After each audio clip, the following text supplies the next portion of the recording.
Pemirsa, di tengah viralnya berita guru yang dimutasi akibat protes toilet berbayar di Kabupaten Pamekasan, Madura, Jawa Timur, perhatian publik kini mengarah kepada apakah hal semacam itu wajar atau tidak di lingkungan pendidikan. Meski pihak sekolah tidak berkomentar alasan mutasi, namun keputusan toilet berbayar untuk membentuk karakter perlu didalami. Kita akan membahasnya lebih lanjut dengan Retno Listiarti, pemerhati pendidikan melalui sambungan Zoom. Selamat siang, Bu Retno. Selamat siang, Mbak Eva. Baik, Bu Retno, terkait toilet berbayar, apakah bisa dibenarkan menjadi salah satu metode membentuk karakter atau disiplin siswa, yakni harus merogoh kocek dari siswa, Bu Retno? Sebenarnya enggak ya, ini tidak dibenarkan karena aturan Permendikbud, misalnya Permendikbud ini walaupun dikeluarkan oleh Kemendikbud, tapi Permendikbud nomor 24 tahun 2007 tentang sarana prasarana sekolah itu berlaku juga untuk sekolah-sekolah di bawah Kementerian Agama. Nah, karena berlaku maka sebenarnya ini juga satu aturan. Nah, di dalam ketentuan toilet itu adalah kewajiban yang harus disediakan sekolah.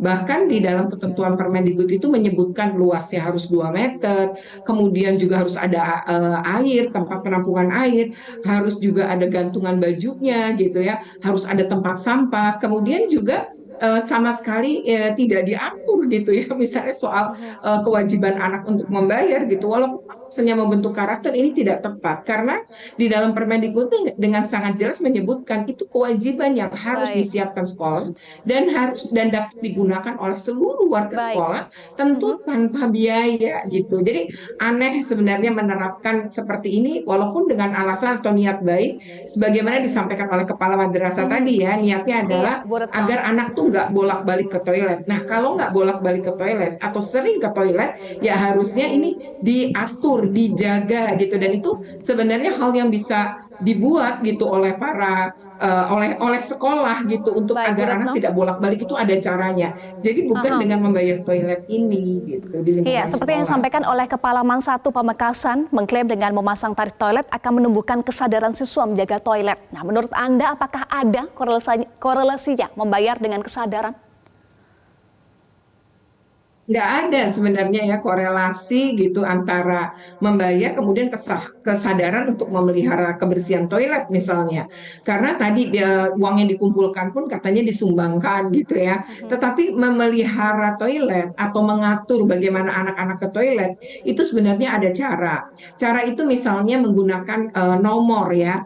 Jadi setiap kelas itu punya kalau mau keluar harus pakai nomor dan sudah berapa kali itu sebenarnya bisa dihitung gitu ya. Jadi artinya gini, saya paham ini maksudnya anak tuh bolak-balik karena menghindari pembelajaran. Nah, kalau seperti itu, nah berarti ada masalah nih dengan proses pembelajaran, bukan dengan cara membayar toiletnya. Jadi ini menurut saya tidak relate antara perilaku anak yang mau diubah dengan situasi sekolah. Jadi anak nggak akan bolak-balik ke toilet atau menyalahgunakan toilet. Kalau misalnya saja proses pembelajaran itu ya prosesnya menyenangkan, anak juga sadar bahwa itu adalah dia perlu mendapatkan pembelajaran itu gitu ya. Jadi nggak relate sih menurut saya gitu ya membentuk karakter itu misalnya kalau sekarang menggunakan profil pelajar Pancasila ya bukan arahnya soal yang sedang kita bicarakan saat ini ya terkait dengan toilet bahwa ada pembenaran seolah-olah bahwa itu untuk membentuk karakter gitu sehingga bayar dan yang bayar hanya WC anak laki-laki kan begitu ya untuk anak perempuan tidak. Baik, Bu Retno, artinya seharusnya ini menjadi evaluasi internal ya untuk proses belajar mengajar di sekolah hingga menyebabkan banyak anak yang akhirnya curi-curi waktu untuk lebih banyak ke toilet. Nah, menurut Anda, saran Anda metode pembentukan karakter yang tepat itu apa saja tanpa memberatkan siswa? Iya, pertama kalau niatnya adalah untuk membentuk karakter yang seperti apa.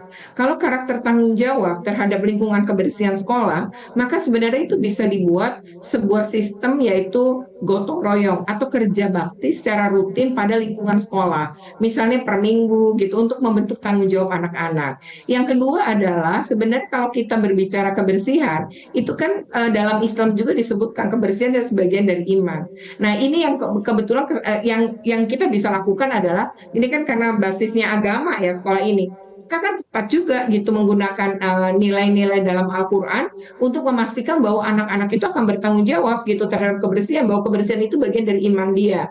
Nah, ini yang sebenarnya bahwa lingkungan sekolah gitu, itu tanggung jawab kita semua, tanggung jawab warga sekolah, maka melibatkan anak-anak itu bisa dilakukan secara rutin. Misalnya apakah seminggu 2 kali gitu ya. Nah, itu yang perlu dilakukan. Tapi kalau kemudian anak bolak-balik ke toilet, kemudian dicegah dengan membayar, saya rasa ini berarti ada masalah sebenarnya dengan perilaku anak-anak tadi di dalam kelas. Kenapa dia mesti bolak-balik? Ada apa? Dan bagaimana sistem sekolah kemudian atau di kelas-kelas itu begitu mudah juga mengizinkan anak-anak keluar dari kelas untuk ke toilet dan kapan kembalinya? Ini kan harusnya guru-guru juga bisa mantau. Ini anak lama banget kalau cuma sebentar betul memang dia membuang air kecil ya atau air besar, tapi kalau kemudian lama dan bolak-balik kan itu bisa terdeteksi juga. Jadi membentuk karakter tanggung jawab itu ya tadi gitu membentuk anak. Kalau soal lingkungan kebersihan sekolah atau toilet ya bentuklah dengan cara kerja bakti secara rutin.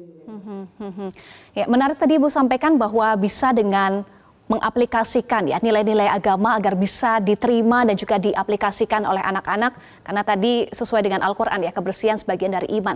Bagaimana bisa anak-anak punya kesadaran itu? Apakah dengan contoh dari guru-gurunya, dari kepalamannya juga?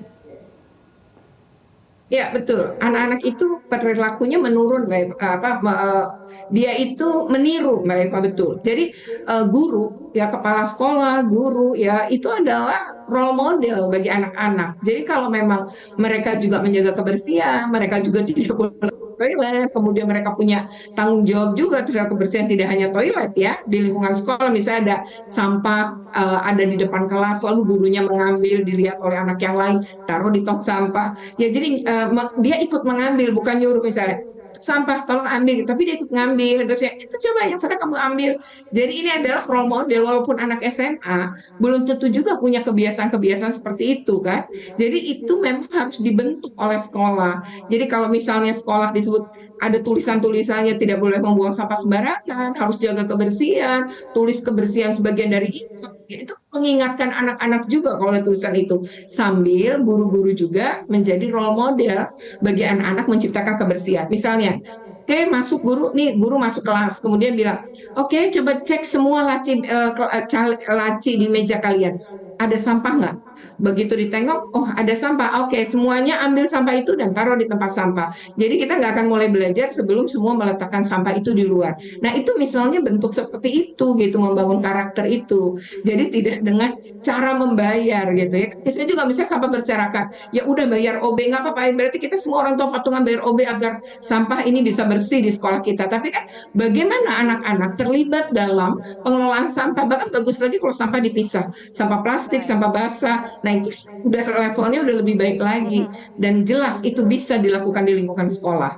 Jelajahi cara baru mendapatkan informasi. Download Metro TV Extend sekarang.